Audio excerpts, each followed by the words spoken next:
아멘.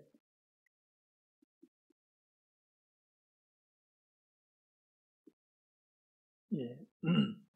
무거운 말씀들이 계속해서 27장이 이어지고 있는데요. 신명기는 모세가 가나안 입성을 앞둔 이스라엘 백성들에게 하나님께서 명령하신 율법들을 설교한 것입니다. 그래서 신명기를 모세의 고별 설교다, 마지막으로 하는 죽음을 앞둔 모세가 이스라엘 백성들에게 마지막으로 하는 고별 설교다라고 또 하고요. 모세의 유언이다라고 그렇게도 불리고 있습니다. 27장에서 모세는 한 가지 명령을 합니다. 26장까지는 26장까지 한 설교들을 큰 돌을 세워 거기에 기록하라 한 명령입니다. 요약해서 기록할 것이 아닙니다. 분명하고 정확하게 기록하여야 합니다. 즉 빼거나 더함이 없어야 함을 말씀을 하고 있습니다. 하나님은 처음 율법을 주실 때 신의 산 위에 모세를 불렀지요. 그리고 돌판에 직접 누가 말씀을 적어 주셨냐면 하나님께서 직접 말씀을 기록하여 주셨습니다. 그런데 이번에는 사람에게 기록하도록 하십니다. 여기엔 의도가 있습니다. 신의 산에서처럼 직접 적어서 주실 수 있었지만 굳이 사람이 기록하도록 하셨습니다. 율법은 하나님께서 주시는 것이기에 처음엔 하나님께서 직접 적으셨지만 지켜야 하는 건 사람이기에 잘 기억할 수 있도록 장본인인 사람이 기록하도록 하신 것입니다.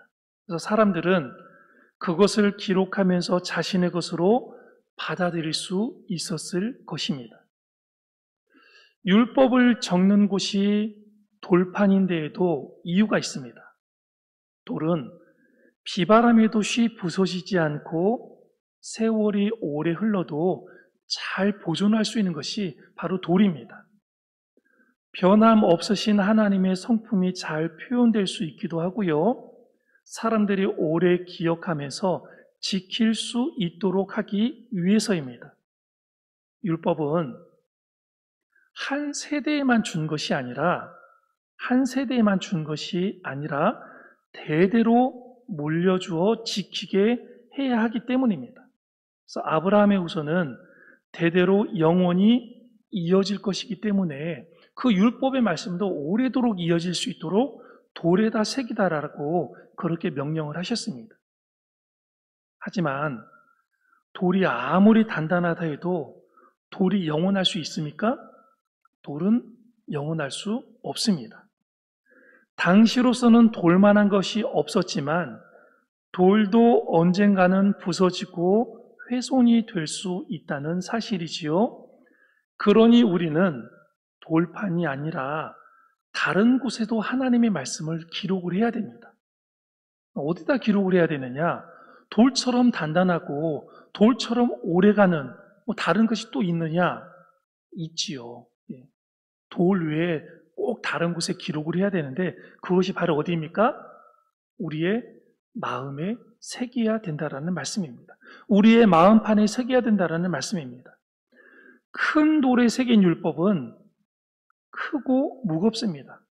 들고 다닐 수도 없지요. 돌판에 새긴 율법을 날마다 들고 다니면 좋겠는데 그 무거운 돌을 들고 다닐 수 있는 사람이 없지 않습니까? 모든 백성이 함께 공유하는 것이니 내 집에 둘 수도 없습니다. 율법은 어떤 특별한 상황에만 지키는 것이 아니고 일상의 모든 순간 우리의 행동으로 이행되어야 된다라는 사실입니다.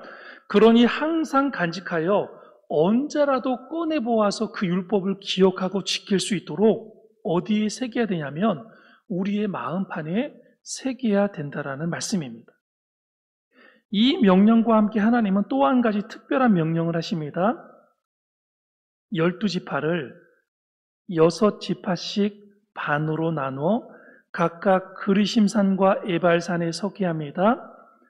그리심산의 선자들은 백성들을 위하여 축복하고 에발산에 선 자들은 저주하도록 하셨습니다. 아무렇게 축복하고 저주하는 것이 아니지요. 15절에서 25절까지의 하나님의 율법을 낭독하고 백성들은 아멘으로 화답을 해야 합니다.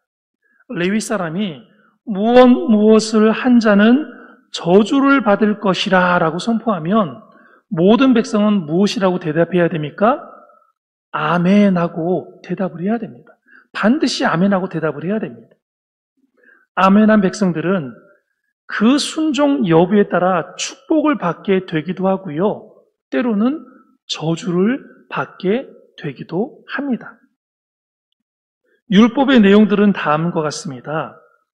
우상을 만들어 세우는 자, 부모를 경홀히 여기는 자, 맹인, 객, 고와 과부 등에게 좋은 마음으로 선대하지 않는 자, 간음하거나 짐승과 교합하는 자, 이웃을 돈으로 사람을 사서 암살하는 자, 뇌물을 받는 자 등은 반드시 무엇을 받게 된다고 그랬습니까?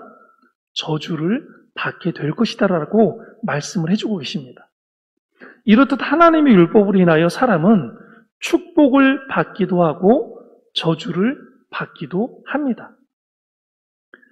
그러나 만약 누군가 아멘을 하고도 율법을 어겨 저주를 받게 되었다면 율법이 저주를 받게 한 것입니까? 그렇게 저주를 받은 사람이 율법을 주신 하나님을 선하지 않다고 말할 수 있습니까? 아니라는 것입니다. 율법을 범한 죄의 행위는 순전히 사람이 자의로 한 행동이라는 겁니다. 순전히 자기가 자기 마음에 그런 마음이 생겨서 그 율법을 자기 스스로 어겼다라는 거예요. 그러니까 율법이 저주를 준 것도 아니고 하나님께서 일부러 저주를 주신 것이 아니라 자기의 마음대로 자기가 율법을 어겨서 행했기 때문에 자기 스스로의 그 한 행동 때문에 하나님께서 말씀하신 저주가 임했다라는 사실입니다. 하나님은 친절하게도 사람이 어떻게 살아야 하는지를 분명히 가르쳐 주셨는데 사람이 이를 가벼이 여겨 받아들이지 않은 것입니다. 율법을 마음에 새기지 않았기 때문에 저주를 받게 된 것입니다. 분명히 기억해야 할 것이 있습니다.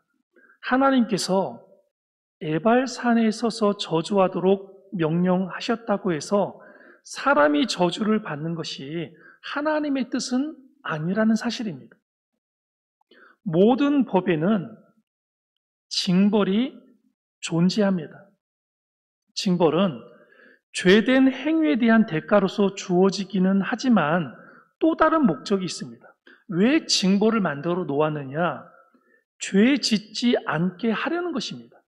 왜 우리가 이 땅에 법이라는 것이 존재하느냐? 법이라는 것이 없으면 그 죄를 저질렀을 때 어떤 벌을 받겠다라는 그런 법이 없으면 사람들이 자기가 짓는 죄에 대해서 아주 가볍게 생각을 한다라는 거예요. 그런데 그 법이 있고 그 죄를 지면 어떤 형벌이 따른다는 것을 정해놓으면 사람들이 그렇게 되는 일이 무서워서라도 그 죄를 짓지 않는다라는 거예요. 법이 무서워서라도 죄를 행하지 않도록 막으려고 하나님께서는 율법을 주셨다라는 사실입니다. 만약에 죄에 합당한 벌이 존재하지 않는다면 이 세상은 말 그대로 무법천지로 변할 수밖에 없다라는 말씀입니다. 그러니까 벌 주는 것이 법의 목적이 아니듯 저주를 명령하셨다라고 해서 하나님께서 사람이 저주받기를 원하시는 것은 아니라는 사실입니다.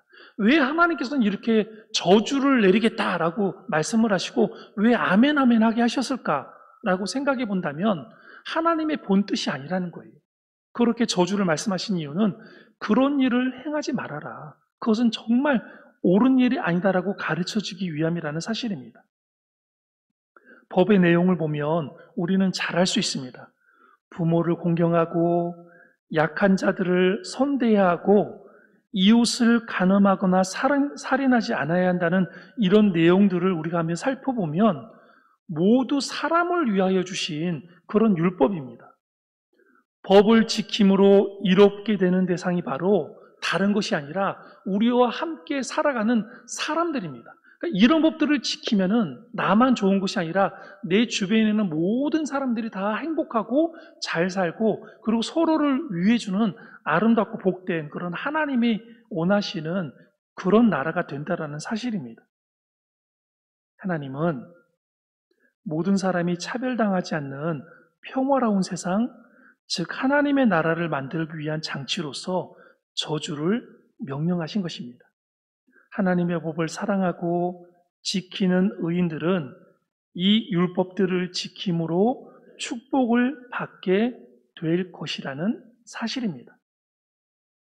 하나님은 사람을 창조하신 후 가장 먼저 복을 주신 분이십니다. 하나님께서는 사람이 저주가 아닌 복을 받도록 하려고 율법을 주신 것입니다. 율법을 왜 그렇게 많은 율법을 어제도 목사님 말씀하셨지만 구약에 해라 하지 마라 이렇게 표현된 율법을 이렇게 거의 세보면 2만 가지가 넘는데 그것을 어떻게 하셨어요? 하나님께서 십계명으로 이렇게 줄여주시고 십계명을 또 신약에 오셔서 2가지로 딱 줄여주시고 하나님 사랑, 이웃 사랑 그리고 목사님 말씀하신 마지막이 딱 하나로 이웃을 사랑하래요. 이웃을 사랑해야 된다. 이렇게 그 많은 율법을 주신 이유는 결국에는 내 이웃을 사랑하라는 거예요. 네 몸처럼 하나님을 사랑하라는 거예요. 딱 한 가지 율법으로. 그러니 우리는 잘 기억을 해야 됩니다. 하나님께서는 우리에게 복을 주시기 위해서 율법을 만들어 주신 것이지 우리가 저주를 받고 잘못을 행한 것에 대해서 마땅한 형벌을 받아라라고 이렇게 율법을 주신 것이 아니라 복을 주시고 사랑을 주시기 위해서 율법을 주신 것이다 라고 우리가 기억을 해야 된다는 사실입니다. 그러나 율법이 저주의 통로가 아닌 은혜의 통로가 되게 하려면 사람의 행동이 무척 중요합니다. 어떤 사람이 저주를 안 받고 축복을 받을 수 있느냐? 사람의 행동에 따라서 그렇게 된다라는 거예요. 율법 하나하나에 아멘으로 화답하고 그것을 마음판에 새겨야 됩니다. 율법을 마음판에 새겨 잘 기억하고 행하여 하나님께서 부어주시는 복을 풍성히 누리는 오늘 우리의 삶이 되어야 한다는 사실입니다. 마음에 우리는 무엇을 새기느냐에 따라 그날 하루하루의 삶이 달라지게 되어 있습니다. 우리의 마음에 미움을 새기고 저주를 새기고 세상 욕심을 새기며 산다면 우리의 삶은 뻔한 것이 아니겠습니까? 오늘 이 하루 부디 우리의 마음에 주님의 말씀을 새기고 사랑을 새기고 주님의 거룩함을 마음에 새기셔서 주님의 말씀에 따라서 순종해야 되겠습니다라는 그런 거룩한 다짐들을 새기셔서 주님 쓰시기에 합당한 하나님의 귀한 그릇들이 되시기를 주의 이름으로 축복합니다. 우리 함께 기도했으면 좋겠습니다.